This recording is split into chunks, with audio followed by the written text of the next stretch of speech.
ऋषिवर दुर्वासा परमात्मा श्री हरि नारायण के पास क्षीर सागर पहुंचे ऋषि दुर्वासा जी, और वहां पर माता महालक्ष्मी के द्वारा दुर्वासा जी को एक सुंदर माल अर्पण की गई। और दुर्वासा जी उस माला को लेकर ना, गले के पुष्पों की माल को लेकर देवराज इंद्र के पास आए, और देवराज इंद्र ने उस माला को लेकर ऐसे रख दिया पास में, जैसे किसी को माला पहनाते हैं ना, संत को, ऋषि को, मुनि को, उसका महत्व बता रहे। उस माल को रख दिया ऐसे पास में। उस माल के ऊपर इंद्र के जो गजराज है ऐरावत, उन्होंने चरणों से उसको कुचल दिया। माला कहां से आई थी? माता महालक्ष्मी के पास से। और अब कहां गई वो? ऐरावत के चरणों में, पैरों में। इसीलिए इंद्र को श्राप मिल गया महाराज, देवराज इंद्र को। और श्राप क्या मिल गया कि जाओ तुम स्वर्ग लोक से निष्कासित हो जाओगे। कितना बड़ा श्राप, सब कुछ मिल गया। और एक समय आ गया, सभी दैत्यों ने देवताओं पर आक्रमण करके ना स्वर्ग को अपने आधिपत्य में ले लिया, और देवता यहां वहां कंदराओं में, गुफाओं में भटकने लगे। छोटी सी गलती थी बस महाराज। भगवान की माला जो देवराज इंद्र के पास थी, वह हाथी गजराज के चरणों में कुचल दी, इसलिए स्त्री विहीन हो गए, लक्ष्मी विहीन हो गई। दैत्यों ने अपना आधिपत्य जमा लिया। अब जब दैत्यों ने आधिपत्य जमाया ना, तो देवता सभी यहां ब्रह्मा विष्णु महेश सब के पास भटके। और जब भटकने लगे तो एक मंत्रणा हुई कि हम सबको मिलकर समुद्र मंथन करना चाहिए। समुद्र मंथन से जो अमृत प्राप्त होगा उसका हम सब पान करेंगे, और फिर हम दैत्यों पर अपनी विजयी प्राप्त करेंगे। ऐसा देवताओं ने सुनिश्चित किया। बड़ी अच्छी बात। अब अमृत के लिए महाराज समुद्र मंथन करना प्रारंभ हुआ। आप जानते समुद्र मंथन से 14 रत्न निकले, 14 रत्न। उसमें कालकूट विष भी निकला है, अमृत भी निकला। अर्थात ये शरीर जो है, ये समुद्र है, इसका मंथन करोगे ना, इसमें आपको विष भी निकलेगा, इसी में आपको अमृत भी निकलेगा। लेकिन विष को ग्रहण करना हमारा सामर्थ्य नहीं। उसको एक तरफ, अमृत अर्थात सद्गुण, विष अर्थात दुर्गुण। और जब महाराज अमृत के कलश को लेकर सभी देवता यत्र तत्र प्रयास करते हैं ले जाने का, लेकिन दैत्यों ने उनसे छीन लिया, और छीन कर अमृत कलश को दूर भाग गए। विचार करना, जब दैत्य दूर भाग गए ना, तो भगवान ने सुंदर मोहिनी का एक अपना रूप बनाया है। इतने सुंदर परमात्मा दिख रहे हैं, इतने सुंदर कि सृष्टि में उनसे ज्यादा सुंदर कोई है तो कौन है जानते हैं? उस मोहिनी स्वरूप से सुंदर सृष्टि में कोई नहीं था। लेकिन अगर सुंदर है, बस एक हमारी किशोरी जी, और उससे ज्यादा सुंदर कोई है ही नहीं मोहिनी रूप से।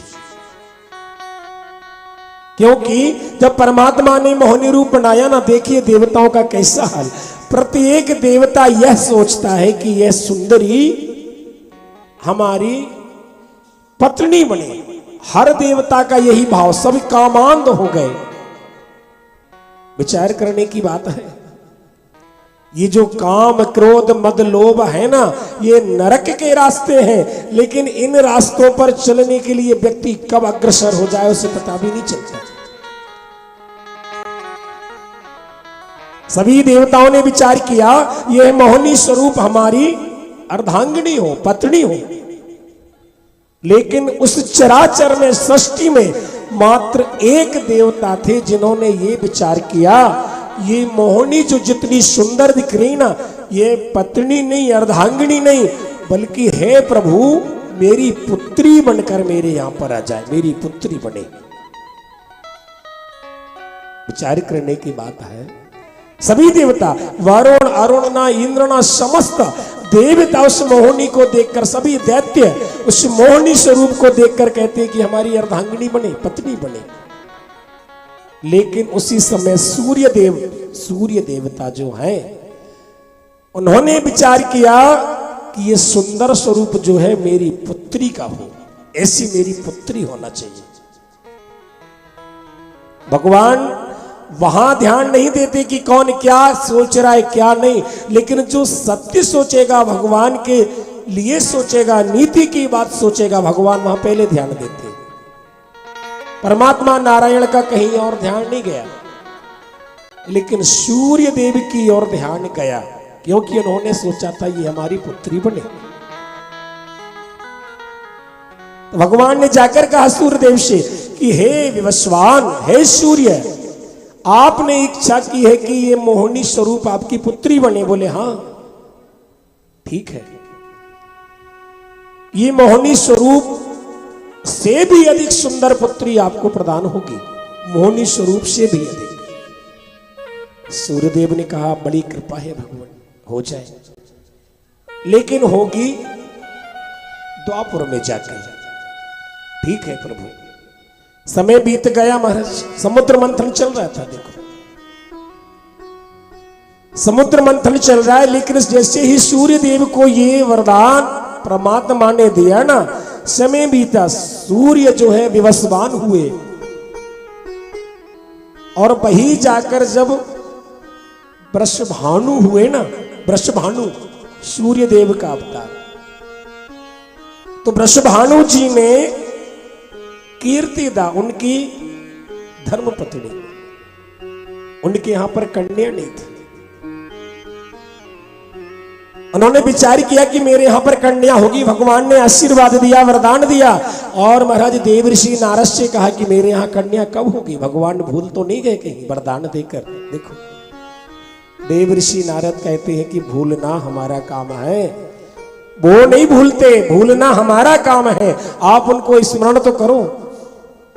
जैसे ही वृषभानु ने स्मरण किया, भगवान कहते हैं कि हे महाराज, मुझे सब स्मरण है, लेकिन संशय ये है कि मैंने जो मोहिनी का स्वरूप बनाया, वैसा तो मैं आपके यहां कल आ जाऊं, अवतार लेकर ना अभी आ जाऊं, लेकिन मैंने आपसे कहा था कि उससे भी सुंदर स्वरूप आएगा, तो उससे सुंदर स्वरूप मुझे मिल नहीं रहा है कहीं। देखो मैंने ढूंढ लिया चारों ओर चराचर में, लेकिन उससे सुंदर स्वरूप मुझे कुछ दिखाई नहीं दे रहा, इसीलिए समय लग रहा है।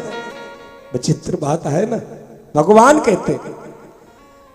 तो वृषभानु जी ने कहा कि भगवान फिर क्या हमारा वरदान पूरा हो नहीं पाएगा, आप मोहिनी स्वरूप में आ जाओ। बोले ना, मैंने कहा है तो मोहिनी से अधिक सुंदर स्वरूप में आऊंगा।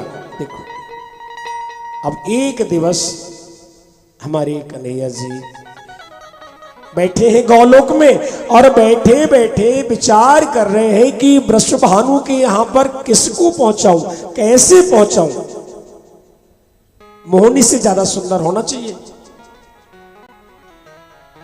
तभी उनकी दृष्टि उनके महल के एक एक खंभे पर गई। बड़े ध्यान से सुनने के आनंद है।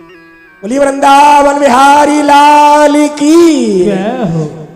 एक खंभे पर दृष्टि गई, और उसमें एक मणि थी बड़ी। उस मणि में भगवान कन्हैया जी को अपना ही चेहरा, अपना ही मुखमंडल दिखाई दिया। तो भगवान ने सोचा ये तो बहुत सुंदर है, ये बहुत सुंदर है।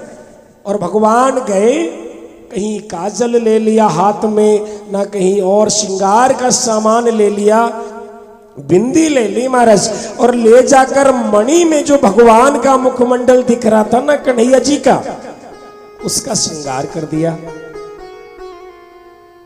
उस मणि में दिख रहे स्वरूप का श्रृंगार कर दिया।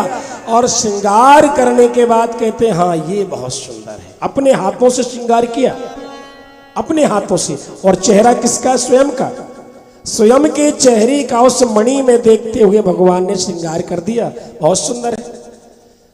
अब रही बात प्राण डालने की, तो प्राण तो संसार में डाल देते भगवान, एक एक कण में। कहीं भी प्राण डालना उनके छोटे सी एक लेफ्ट हैंड की बात है कहें तो।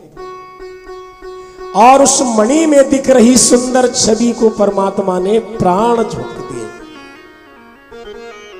और जैसे ही उस मणि की सुंदर छवि में भगवान का ही चेहरा था, प्राण जब गए तो एक सुंदर कन्या उसमें से प्रकट हो गई, जो कि बिल्कुल भगवान के जैसी दिखती है। भगवान ने अपने हाथों से श्रृंगार किया है, उन्हीं की सुंदर छवि वहां से प्रकट हुई। वही हमारी किशोरी जी है, राधा रानी महाराज।